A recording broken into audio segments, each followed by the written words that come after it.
बिस्मिल्लाहिर्रहमानिर्रहीम। आज हमारा टॉपिक है molecule, what is difference between molecule and molecular ion. और आगे हम फ्री रेडिकल के बारे में हम पढ़ेंगे। सबसे पहले है मालिक्यूल एंड मालिक्यूलर आयन के दरमियान डिफरेंस क्या है।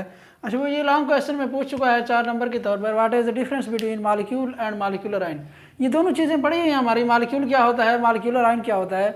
आज हम इनका डिफरेंस देखेंगे कि इनके दरमियान डिफरेंस क्या है। बेसिकली मालिक्यूल हम जिसके बारे में पहले पढ़ चुके हैं, आटम या एलिमेंट्स आपस में जब मिलते हैं तो उसके नतीजे में हमें जो प्रोडक्ट मिलती है उसे हम क्या कहते हैं, मालिक्यूल कहते हैं। उसने भी ये बात की है, it is smallest particle of an element और compound which can exist independently.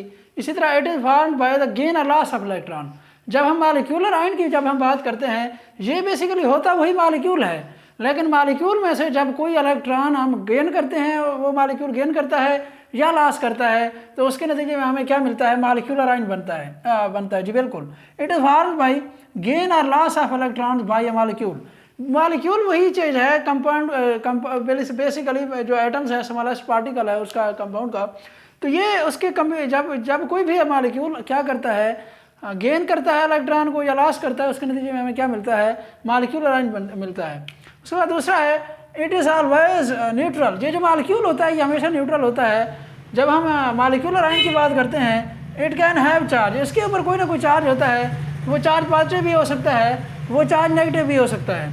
इस तरह उसके बाद वो कहते हैं इट इज़ स्टेबल यूनिट। ये जो मालिक्यूल होता है ये एक स्टेबल यूनिट है। जब हम मालिक्यूलर आयन की बात करते हैं, it is highly reactive species, क्योंकि इसके ऊपर चार्ज होता है, या पॉजिटिव चार्ज होता है या नेगेटिव चार्ज होता है। कि ये गेन स्टेबिलिटी जो है ना, गेन करने के लिए क्या करती है, एक रिएक्टिव स्पीशीज है। ये इलेक्ट्रॉन या तो गेन करती है या फिर क्या करती है, या फिर लॉस करती है। उसके बाद कहते हैं इसकी मालिक्यूल की टाइप्स होती हैं, मोनो एटॉमिक मालिक्यूल हो गया, डाई एटॉमिक मालिक्यूल हो गया, पॉली एटॉमिक मालिक्यूल हो गया। ये हम आगे जाके पढ़ेंगे कि मोनो एटॉमिक मालिक्यूल क्या होता है, डाई एटॉमिक क्या होता है, एंड पॉली एटॉमिक क्या होता है।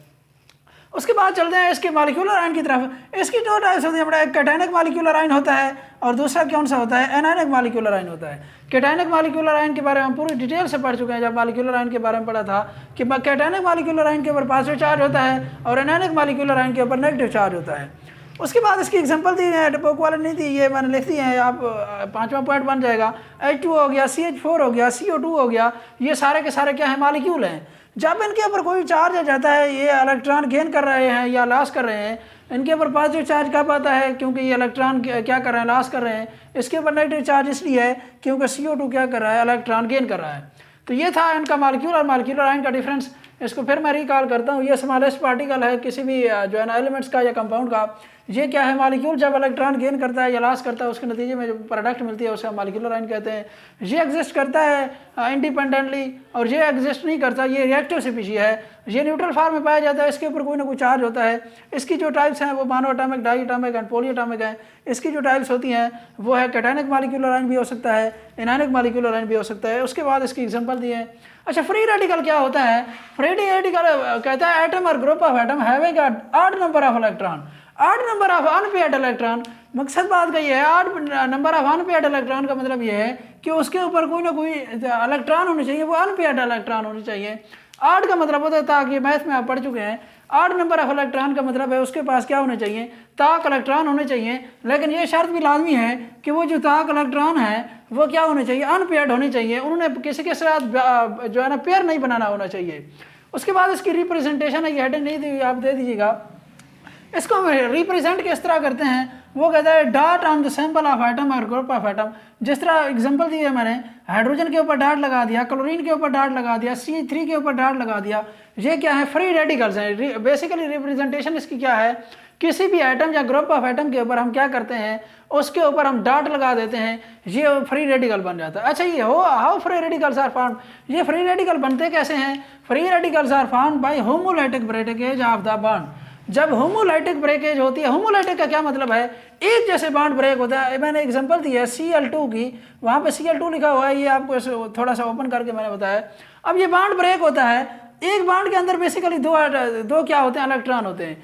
ये अपना इलेक्ट्रॉन ले जाता है और ये क्लोरीन अपना इलेक्ट्रॉन ले जाता है। इसके ऊपर अलग से चार्ज आ जाता है, एक क्लोरीन के ऊपर, दूसरे के ऊपर अलग चार्ज आ जाता है। इस तरह 2 क्लोरीन के क्या बन जाते हैं, फ्री रेडिकल बन जाते हैं। इसी तरह CH4 की जब हम बात करते हैं, ये बॉन्ड यहाँ से ब्रेक होता है, ये हाइड्रोजन अपना इलेक्ट्रॉन ले जाता है जब बॉन्ड ब्रेक होता है, और कार्बन अपना इलेक्ट्रॉन ले जाता है। तो इसके नतीजे में CH3 के ऊपर भी एक डॉट आ गया, हाइड्रोजन के ऊपर भी डॉट आ गया। बेसिकली ये डॉट क्या है, ये उसके अनपेयर्ड इलेक्ट्रॉन है, ये 8 नंबर ऑफ इलेक्ट्रॉन है। अब एक इलेक्ट्रॉन इसके पास मौजूद है, एक इलेक्ट्रॉन इसके पास मौजूद है। चूंकि एक बॉन्ड के अंदर 2 इलेक्ट्रॉन होते हैं, एक इलेक्ट्रॉन ये क्लोरीन ले गया, एक इलेक्ट्रॉन ये क्लोरीन ले गया। इसी तरह CH4 की जब हम बात करते हैं, एक हाइड्रोजन ले गया और एक CH3 ले गया, इसके ऊपर भी डॉट डॉट आ गए। तो इस तरह जो है ना, इसको फ्री रेडिकल को मैं फिर रिकॉल करता हूँ। ऐसी स्पीशीज जिसके ऊपर कोई ना कोई चार्ज तो आयन होते हैं, ऐसी स्पीशीज जिसके पास 8 नंबर ऑफ इलेक्ट्रॉन होते हैं, उसे हम फ्री रेडिकल कहते हैं। इसकी जो रिप्रेजेंटेशन है, इसके ऊपर हम डॉट लगा देते हैं। और ये कैसे बनते हैं, होमोलाइटिक ब्रेकेज से बनते हैं। जब 2 एटम्स क्या होते हैं, जो एटम या ग्रुप ऑफ एटम क्या करते हैं, आपस में होमोलाइटिक क्लेवेज होती है, आपस में ब्रेकेज होती है। और ये ब्रेकेज किसकी मौजूदगी में हो रही होती है, बेसिकली हीट या लाइट की मौजूदगी में हो रही होती है। अब देखिए Cl2 की बात करते हैं, ये बॉन्ड ब्रेक हुआ, एक बॉन्ड के अंदर मैंने कहा है आपको 2 इलेक्ट्रॉन्स होते हैं, एक बॉन्ड के अंदर 2 इलेक्ट्रॉन होते हैं, एक इलेक्ट्रॉन वो ले गया, एक इलेक्ट्रॉन वो ले गया। इस तरह उसके पास एक क्लोरीन के पास भी जो है ना एक 8 नंबर ऑफ इलेक्ट्रॉन है, एक दूसरे इलेक्ट्रॉन जो है ना दूसरे क्लोरीन के पास है। इसी तरह CH4 की जब हम बात करते हैं, ये बॉन्ड यहाँ से ब्रेक हुआ, एक हाइड्रोजन इलेक्ट्रॉन ले गया और दूसरा CH3 ले गया। इस तरह जो है ना CH3 के ऊपर भी डॉट आ गया, हाइड्रोजन के ऊपर भी डॉट आ गया। ये दोनों के दोनों अब क्या बन गए, फ्री रेडिकल बन गए, क्योंकि उनके पास अब 8 नंबर ऑफ अनपेयर्ड इलेक्ट्रॉन मौजूद